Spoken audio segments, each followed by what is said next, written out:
the Los Angeles. And when you think of Los Angeles, you think of one movie comes to mind, Friday. And guess what? Rob Pelinka was Deebo and Lawrence Frank was Red. And Rob Pelinka walked up on Lawrence Frank and said, "What you got on my 40, homie?" Fucking that and chain. Lawrence Frank was like, "Well, what you mean?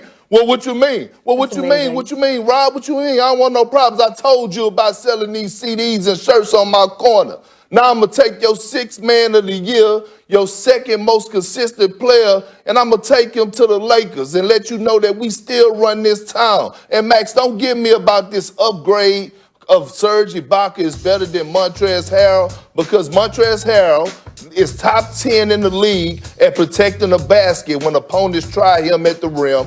He's 6th in the league at offensive putbacks. He's one of the best charge takers in the game today. Offensively, he's a guy that can create on his own and get buckets, and he plays with a tenacity that reminds me of a Kevin Garnett. So I'm looking at what Rob Pelinka done, and he straight Deebo the Los Angeles Clippers and let them know that the Lakers still run this town. So we go take Montrezl Harrell, we go kick y'all out of the Staples Center, and while y'all leaving, make sure you leave this flat screen, that 75-inch that's hanging on the wall. We go take y'all sixth man of the year. That's who won. That's the biggest free agent signing. That's a great analogy. That is a great analogy, but as we used to say back in the day, a whack point, Perk. What are you talking about? Montrezl Harrell's the biggest. Listen, they took Dwight Howard and JaVale McGee. Like, Montrezl Harrell is it's an upgrade there, but he's going to serve a very similar function. Meantime, the Clippers also upgraded, going from Montrezl Harrell to Serge Ibaka, who can also defend, is also versatile that way, and can stretch the floor. It's not knocking Montrezl Harrell. He's a nice player. By the way, what they wound up paying him, mid-level exception, right? Like, why do you think he's slot into that slot? He's a nice player. I like Montrezl Harrell. I'm not to put the biggest of the offseason. Wasn't even the biggest on the team. The Schroeder deal was bigger than the Montrezl Harrell deal. But because the Lakers got him for so low, when he did have an offer on the table for $80 million, and the Lakers convinced him to come over there and take $9 million, that's the biggest win. And take him from your crosstown rival. Yeah, Montrezl Harrell is the biggest win. And look, I get Serge Ibaka can stretch the floor, but now you have Montrezl Harrell, who's a dynamic roller, who's a lob threat at the basket. Now he's going to open up the lanes and open up the shooting and spacing for Anthony Davis. I love the pick, and I'm telling you, everybody need to watch out, because with Montrezl Harrell and Anthony Davis in that front court, it's going to be a problem. Pick your poison. Hold on. Montrezl Harrell is the second biggest move for the Lakers of the offseason. The Schroeder move was bigger. Losing Rondo, which is a blow for sure, but then getting Schroeder in there is a bigger move than Montrezl Harrell. First of all, Max, the question was, what was the biggest signing, not the biggest move. Schroeder was traded there. Dennis Schroeder was traded to the Los Angeles Lakers. So we said signing. And I said the Los Angeles had the biggest signing when they signed Montrezl and convinced him to come play on this team. When he had a choice to go make $80 million for another team, I think it was the Hornets, and he chose to come play against the Lakers for $80 million. And leave the Clippers.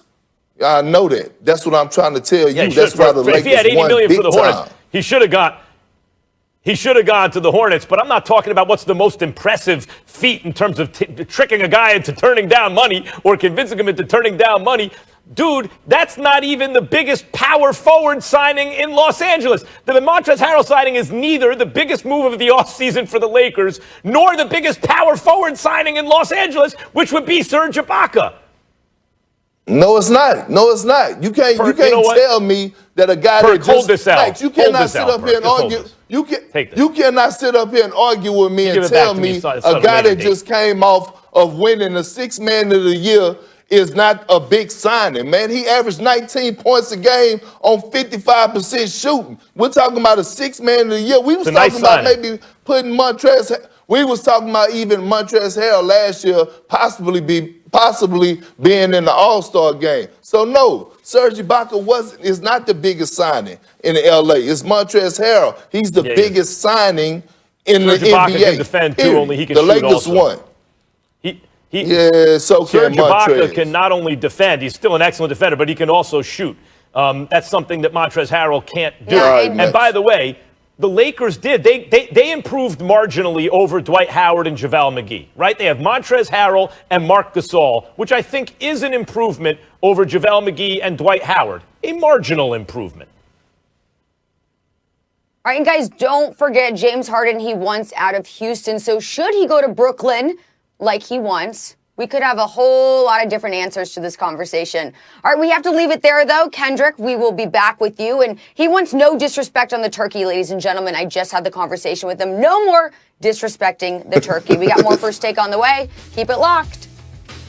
Well, they are number one, obviously. Two MVP caliber players on the same team. And you could even argue the 1 and 2 players in the game at the moment on the same team. They're historically great. They match up. You can match them up against the greatest combos of all time, and they would hold their own. And we saw that Jokic and Murray were not a match for them. I'm not going to take Jokic and Murray for that reason. But I am going to take two guys off a team that I said was I think the second best team in the West this season, and that's the Dallas Mavericks. I'm going to take Doncic and Porzingis. And I'll tell you why. First of all, I'm going to start with Porzingis.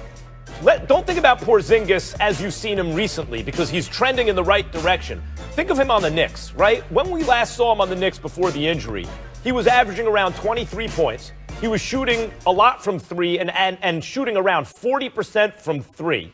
And he was blocking like 2.5 shots per game. He could defend in space for a guy his size especially. He can defend the rim. He was a defensive game changer. He would come in the game, the entire offense of the other team would immediately change. He just makes the other offense much less effective. In fact, I thought of him back then as primarily, his primary value was on defense. But then he was giving you 23 points a game and trending toward more. He looked to me like he was going to win an MVP in his career. He looked like that type of player to me. So he's a unicorn.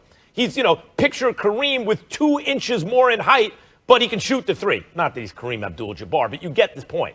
Like, think of one of these really, really tall guys. Now give him 2 inches more in height, make him like a real good defender for the modern game, and let him shoot the three. That was Porzingis. Now, he got hurt, catastrophic injury. It takes a while to get back, not only on the court, but then to get back to where you were. I still don't think that he is where he was at the time of the injury originally. He got another procedure on his knee. They're going to be very careful with him. He's going to miss like the first month or something like that. But presuming he gets back not only to where he was, but on his upward trajectory, he's a monster. And he's not even the best player on the team. The best player on the team is Luka Doncic, who I believe will win the MVP this year. The dude almost averaged a triple-double with 30 points for a winning team. He was a monster in the playoffs. And by the way, there is room for improvement. Yes, on the defensive end, but even on the offensive end, he can shoot the three better than that. You can see his form and see he's going to be able to shoot the three better than that, but he took a ton of game, and by the way, was only hitting about under 32% of them. What happens when he starts to hit 34 and 35% of them? You know what's going to happen? What I just said, 30-plus points with a triple-double. Only, unlike Harden early in his career, Perk, he has shown the ability to elevate his play in the playoffs. I think Doncic is an MVP player, or certainly an MVP caliber player. He's that already. And I think Porzingis is much closer to that than people realize. They also both have real size. There's no LeBron or AD. I think those two will come closest this season. Well, you're wrong, Max, and it's not even close. After LeBron and AD is Kevin Durant and Kyrie Irving. We talking about two of the most skilled athletes to ever touch the damn basketball. And it's not even a debate. When you look at Kevin Durant, he's the best scorer of all time. 0 flaws offensively. An underrated defender. He is going to come back on the tear. I told you this once before, that he missed 1.5 years of basketball. For KD, that's torture. And he cannot wait to get back on the court. And then you add Kyrie Irving, one of the best, if not the best ball handler, the best below the basket finisher that this game has ever laid its eyes on. Pairing those two up on the same team, they're going to be an offensive. They're going to be an offensive. It's going to be a masterpiece what they're going to be doing offensively. And you look at Kevin Durant and Kyrie Irving, both of those guys are capable of winning the MVP this year. One or the other. It could be Kevin Durant or Kyrie Irving. If Kyrie Irving's mind is right, he's one of the best point guards in the game today, if not the best point guard. So you have two guys that cannot be guarded one-on-one, that cannot be guarded by a double team. Two of guys that are the most skilled to ever play the game. One of them is the best scorer to ever touch the basketball. That is the second best duo behind LeBron James and Anthony